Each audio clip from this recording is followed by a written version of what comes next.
पर हो रहे अत्याचार प्रतिदिन बढ़ते जा रहे हैं। उनकी संपत्ति को लूटा जा रहा है, हत्याएं की जा रही हैं, घर तोड़े जा रहे हैं, उनके पूजा स्थलों पर कब्जा प्रशासन की मदद से किए जा रहे हैं। तहसील हो वहां पे आत्मदाह, जिलाधिकारी हो वहां पे आत्मदाह, न्याय मांगने के लिए अगर मुख्यमंत्री आवास में जाना पड़े वहां पे आत्मदाह। ये टीवी पे चलते हुए लोगों की जान ले ली गई, लाइव देखा है सबने।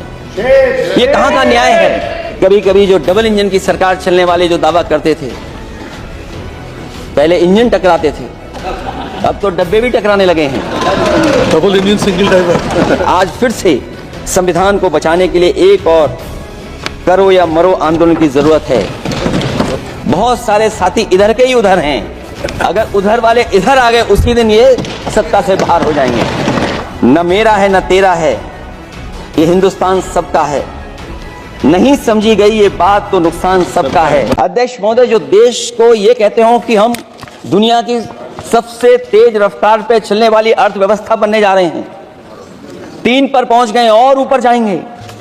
मैं सरकार से कहना चाहता हूं कि जब 82 करोड़ सरकारी अन्न पर जिंदा हैं और दूसरी तरफ देश की संपूर्ण संपत्ति के 2/3 हिस्से पर कुछ परिवारों का कब्जा है, अगर सरकार में ये बहादुरी और हिम्मत है तो इस 60% गरीबी के रेखा से नीचे रहने वाले लोगों की पर कैपिटा इनकम क्या है? अगर आपकी अर्थव्यवस्था ऊंचाई पर जा रही है तो हमारे जो गरीब लोग हैं, जो 60% गरीब लोग हैं, उनकी पर कैपिटा इनकम क्या है? और जहां समय समय पर सरकार अपने आंकड़े देती है, कम से कम ये आंकड़े भी दे दे कि गरीबी रेखा पर जो नीचे रहने वाले लोग हैं उनकी पर कैपिटा इनकम क्या है। इससे स्पष्ट हो जाएगा कि 5% लोगों की पर कैपिटा इनकम क्या है।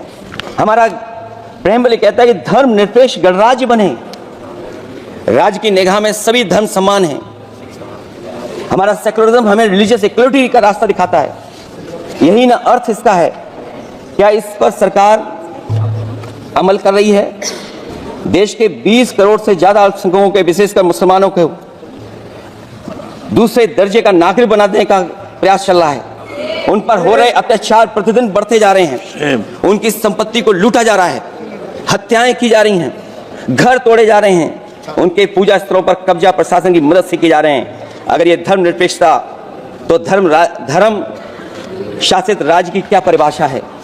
और हाल ही में हम लोगों ने अध्यक्ष महोदय उदाहरण दिखा है कि किस तरीके से उत्तर प्रदेश में कई महत्वपूर्ण जगह पर इस तरह की घटनाएं जानबूझ करके की गई। याद है उस समय, जिस समय उत्तर प्रदेश का इलेक्शन चल रहा था, बहुत से लोगों को वोट डालने का अधिकार जिनको था, उनको अधिकार से रोका गया, और जो लोग वोट डालने जा रहे थे उन्हें डराया धमकाया जा रहा था। ऐसे इंतजाम किए गए थे कि ये वोट डालने के लिए वोट बूथ तक न पहुंच पाए। वो तस्वीरें अध्यक्ष महोदय न केवल हम लोगों ने देखी, बल्कि पूरे देश और दुनिया ने देखी होंगी कि किस तरीके से उत्तर प्रदेश की सरकार के प्रशासन के इशारे पर एक पुलिस के अधिकारी ने महिलाओं को वोट से डालने से रोका और रिवॉल्वर दिखा करके कहा कि वोट डालने नहीं जाओगे। मैं उन बहादुर महिलाओं को बधाई देना चाहता हूं कि उन्होंने परवाह नहीं की। उन्होंने कहा कि इससे कुछ जान जाने वाली नहीं, अगर जान भी जाएगी तो हम वोट डाल करके आएंगे। क्या यही लोकतांत्रिक राज्य है? फर्जी मुठभेड़ में हत्याएं, जेल के अंदर हत्याएं और पुलिस अफरीक्षा में हत्याएं। आदमी कहीं भी सुरक्षित नहीं है। ईडी का तो ऐसा कानून बना दिया गया है कि बिना एफआईआर, बिना नोटिस किसी को भी बंद कर दो। लोकतंत्र फासिज्म में बदल रहा है। और अध्यक्ष महोदय, क्योंकि उत्तर प्रदेश की चर्चा सत्ता पक्ष से भी हुई, जो हालात उत्तर प्रदेश में हैं, ऐसे हालात कभी किसी ने पहले नहीं देखे, जहां पर कानून की समय समय पर धज्जियां उठ रही हैं। और अध्यक्ष महोदय, केवल एक घटना नहीं मैं कहना चाहता हूं, ऐसी तमाम घटनाएं हैं जिनके बारे में मैं कह सकता हूं। आजादी के बाद अगर हम 75वें वर्ष में इस बात पर चर्चा करें संविधान पर, और आए दिन लोगों को न्याय मांगने के लिए आत्मदाह करना पड़े, तहसील हो वहां पे आत्मदाह, जिलाधिकारी हो वहां पे आत्मदाह, न्याय मांगने के लिए अगर मुख्यमंत्री आवास में जाना पड़े वहां पे आत्मदाह, सोचिए हम किस दिशा में जा रहे हैं। और अध्यक्ष महोदय, किसने नहीं देखा कि टीवी पे चलते हुए लोगों की जान ले ली गई? लाइव देखा है सबने। ये कहां का न्याय है? न केवल वो, बल्कि पता नहीं अध्यक्ष महोदय, हमारा प्रदेश कस्टोडियल डेथ में सबसे आगे जा रहा है, महिलाओं के उत्पीड़न में सबसे आगे जा रहा है। ये मैं नहीं कह रहा हूं, अध्यक्ष महोदय, ये सरकार के आंकड़े बता रहे हैं। और न केवल इन चीजों में आगे जा रहा है, बल्कि आजकल जो नए जमाने का डिजिटल इंडिया है, अगर साइबर अपराधों में सबसे आगे कोई प्रदेश दिखाई दे रहा है तो वो उत्तर प्रदेश दिखाई दे रहा है। ये अलग बात है अध्यक्ष महोदय कि कभी कभी जो डबल इंजन की सरकार चलने वाले जो दावा करते थे, पहले इंजन टकराते थे, अब तो डब्बे भी टकराने लगे हैं। Double engine single driver. और होड़ लगी हुई है कि कभी किसी ने दिल्ली का रास्ता किसी माध्यम से अपनाया था, उसी रास्ते पे चल करके आगे बढ़ना चाहते हैं। इससे खराब इस लोकतंत्र में और क्या हो सकता है? संविधान को परतंत्र बनाकर जो लोग राज करना चाहते हैं, उनके लिए आजादी का अमृतकाल सिर्फ एक जुमला है। एक ही बात कहना चाहता हूं कि संविधान बचेगा तो न्याय बचेगा, और न्याय बचेगा तभी सबको बराबर मान सम्मान, सबको बराबर मौके मिलेंगे, भेदभाव भी मिटेगा।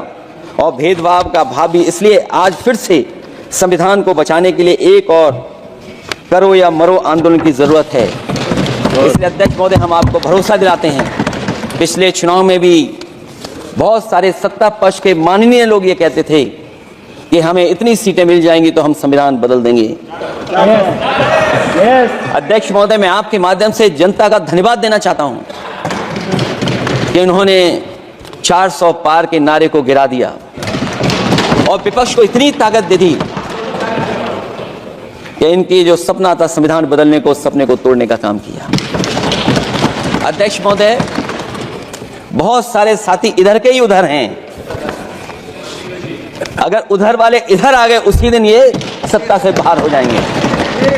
एक रिजांगला मेमोरियल बना था, हमारे सरकार के लोग ये जानते होंगे कि जिस समय ये बात उठी लद्दाख को लेकर के, उस रिजांगला के मेमोरियल को तोड़ दिया गया। आज वो रिजांगला मेमोरियल वहां नहीं है। और उस लड़ाई के लिए अध्यक्ष महोदय, हमारी फौज के लिए कहा गया था कि हमारी वो बहादुर फौज है। अध्यक्ष महोदय, यही तो फर्क है, कहां पर था कहां पर बना अब। अध्यक्ष महोदय, आखिरी में मैं कुछ लाइनें कहकर के अपनी बात खत्म करना चाहता हूं। न मेरा है न तेरा है, ये हिंदुस्तान सबका है, नहीं समझी गई ये बात तो नुकसान सबका है। हजारों रास्ते खोजे गए उस तक पहुंचने के, मगर पहुंचे हुए ये कह गए भगवान सबका है। जो इसमें मिल गई नदियां वो दिखाई नहीं देती महासागर बनाने में, मगर एहसान सबका है। अनेकों रंग खुशबू नस्ल के फल फूल पौधे हैं, मगर उपवन की इज्जत आबरू ईमान सबका है।